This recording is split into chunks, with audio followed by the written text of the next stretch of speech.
जय हिंद एवरीवन, स्वागत है आपका हमारे channel Indian defence analysis Hindi में, जहां आपके लिए लेकर के आते हैं इंडियन डिफेंस की लेटेस्ट अपडेट्स को सबसे पहले। तो चैनल को सब्सक्राइब करना मत भूलिएगा। आज के अपनी अपडेट में हम बात करने वाले हैं next generation anti radiation missile यानी एनजी आर्म के बारे में। दोस्तों, हाल ही में एएनआई की एक रिपोर्ट सामने आई थी, जहां पर कहा गया था कि भारतीय वायुसेना के द्वारा गवर्नमेंट ऑफ इंडिया के सामने 1400 करोड़ रुपए का एक प्रपोजल रखा गया है, जो कि next generation anti radiation missile का है, जो कि एनिमी रेडार्स को सर्च करती हैं, उनकी लोकेशन को आइडेंटिफाई करती हैं और फिर उनको डिस्ट्रॉय करने की कैपेबिलिटी के साथ में भी आती हैं।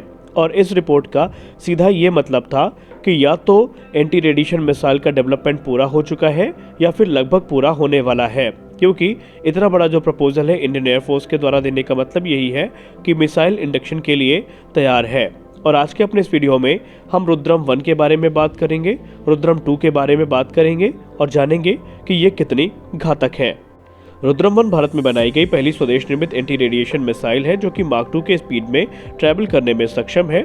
इसका जो लॉन्च एल्टीट्यूड है वो 500 मीटर से लेकर के 15 किलोमीटर का है। वहीं इसकी जो मैक्सिमम ऑपरेशनल रेंज है वो 200 किलोमीटर की है। इस मिसाइल का वजन 600 किलोग्राम है और ये अपने साथ 60 किलोग्राम तक के जो वॉरहेड है इनको कैरी करने में सक्षम है। इसमें प्री फ्रेगमेंटेड वॉरहेड का इस्तेमाल किया जाता है, जो कि ऑप्टिकल प्रॉक्सिमिटी फ्यूज के साथ में आते हैं, और इसको पावर करने के लिए dual pulse solid rocket motor का इस्तेमाल किया जाता है। इस मिसाइल में डुअल सीकर सिस्टम को फीचर किया गया है, जिसमें पैसिव होमिंग हेड और मिलीमीटर वेव एक्टिव सीकर उपस्थित है। रुद्रम मिसाइल की प्राइमरी गाइडेंस की जिम्मेदारी जो है वो पैसिव होमिंग हेड पर होती है, यानी इसमें जो ऑनबोर्ड पैसिव होमिंग हेड है वो इसको मिड कोर्स गाइडेंस प्रदान करता है, और पैसिव होमिंग हेड तकरीबन 100 किलोमीटर दूर से ही जो रेडियो फ्रिक्वेंसी एमिशंस है इनको डिटेक्ट करने में सक्षम है। और इसकी एक्यूरेसी को और भी ज़्यादा इन्हेंस करने के लिए या इम्प्रूव करने के लिए इसमें इनिशियल जीपीएस नेविगेशन सिस्टम का इस्तेमाल किया जाता है। वहीं जो MMW है यानी मिलीमीटर वेव एक्टिव सीकर है वो उसका इस्तेमाल टर्मिनल फेज में किया जाता है, यानी जो एंड गेम होता है उसमें इसका इस्तेमाल किया जाता है। जो MMW सीकर है बेसिकली इंश्योर करता है कि जो रेडार है अगर वो टर्न ऑफ भी कर दिया गया है या उसको एक स्थान से दूसरे स्थान तक मूव भी कर लिया गया है तो वो उसको डिटेक्ट करता है, लोकेट करता है और उसके बाद डिस्ट्रॉय भी कर देता है। और इसके चलते जो मिसाइल की एक्यूरेसी है वो कई गुना ज़्यादा बढ़ जाती है। तो यानी आप समझ सकते हैं कि रुद्रम 1 कितनी एडवांस मिसाइल है, और इस मिसाइल का निर्माण पूर्ण तरह से भारत में ही किया गया है। इस मिसाइल में 2 वे डेटा लिंक को फीचर किया गया है। वहीं इस मिसाइल में लॉक ऑन बिफोर लॉन्च और लॉक ऑन आफ्टर लॉन्च जैसे जो मोड्स हैं वो भी दिए गए हैं।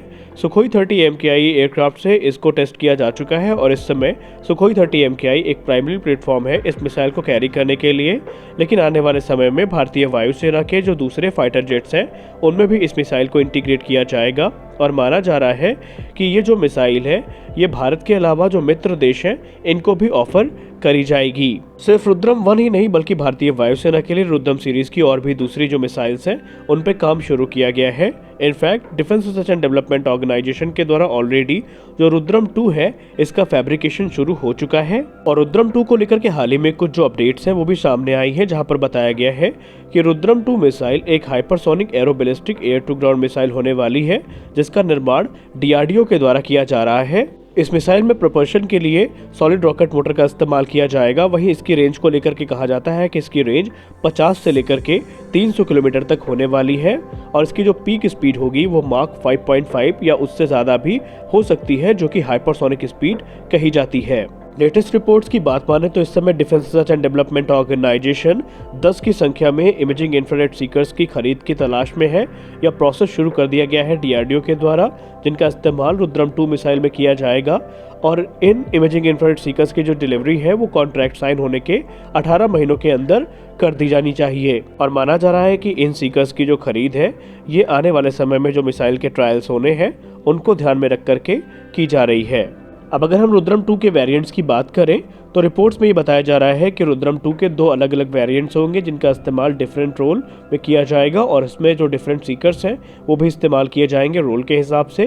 पहला होगा आर्म यानी एंटी रेडिएशन मिसाइल के तौर पर इसका इस्तेमाल किया जाएगा, और दूसरा होगा ग्राउंड अटैक रोल में इसका इस्तेमाल होगा। तो आइए जान लेते हैं इनके बारे में थोड़ा डिटेल में। जब इसे एंटी रेडिएशन मिसाइल के तौर पर इस्तेमाल किया जाएगा तो ये डुअल सीकर को फीचर करेगी, जिसमें पैसिव होमिंग हेड और इमेजिंग इंफ्रारेड सीकर होने वाले हैं, और इसके अलावा ये जैम इम्प्रूव भी होगी ताकि इसकी एक्यूरेसी को इम्प्रूव किया जा सके। वहीं जो पैसिव होमिंग हेड होगा ये इनेबल करेगा कि जो मिसाइल है वो जो रेडिएशन सोर्स है उसको ट्रैक कर सके और बाद में उसको एक्यूरेसी के साथ हिट भी कर सके। और जो इमेजिंग इंफ्रारेड सीकर होने वाला है बेसिकली वो डिकॉय और एक्चुअल टारगेट को डिफरेंशिएट करने का काम करेगा, क्योंकि कई बार जो एनिमी होता है वो डिकॉय को भी डिप्लॉय कर देते हैं, जिसके चलते में उनको पहचानना मुश्किल होता है, लेकिन इमेजिंग इंफ्रारेड होने के कारण वहाँ पर उसको भी ईजिली पहचाना जा सकेगा। आर्म रोल में जो वॉरहेड इस्तेमाल किया जाएगा वो प्री फ्रेगमेंटेड होगा और उसका वजन तकरीबन 155 किलोग्राम का होगा। वहीं जो एंगल ऑफ अटैक होने वाला है वो 40 से लेकर के 50 डिग्रीज का होने वाला है। वहीं अगर हम ग्राउंड अटैक रोल्स की बात करें तो ग्राउंड अटैक मोड में जो मिसाइल है ये इमेजिंग इंफ्रारेड सीकर को फीचर करेगी और इसमें पेनिट्रेशन कम ब्लास्ट वॉरहेड का इस्तेमाल किया जाएगा जो कि 200 किलोग्राम वजन में होंगे। वहीं इम्पैक्ट एंगल की बात करें तो वो 80 डिग्री का होगा और इस मिसाइल का इस्तेमाल बंकर, एयर स्ट्रिप या फिर जो एयरक्राफ्ट हैंगर्स हैं इनको तबाह करने के लिए किया जाएगा। और रिपोर्ट्स में ये बताया जा रहा है कि जो दोनों वेरिएंट्स हैं इनमें INS और सैटेलाइट नेविगेशन का इस्तेमाल किया जाएगा मिड कोर्स गाइडेंस के लिए, और जो वॉरहेड होगा उसे अपने यूजर्स के हिसाब से रिड्यूस भी किया जा सकेगा। हालांकि हमने इस मिसाइल के बारे में ऑलरेडी आपको सब कुछ बताया हुआ है और यहाँ से आप समझ सकते हैं कि ये मिसाइल कितनी ज़्यादा घातक होने वाली है। तो आज के इस वीडियो में बस इतना ही। मिलते हैं अगले वीडियो में कुछ और इंटरेस्टिंग अपडेट्स के साथ। तब तक के लिए जय हिंद।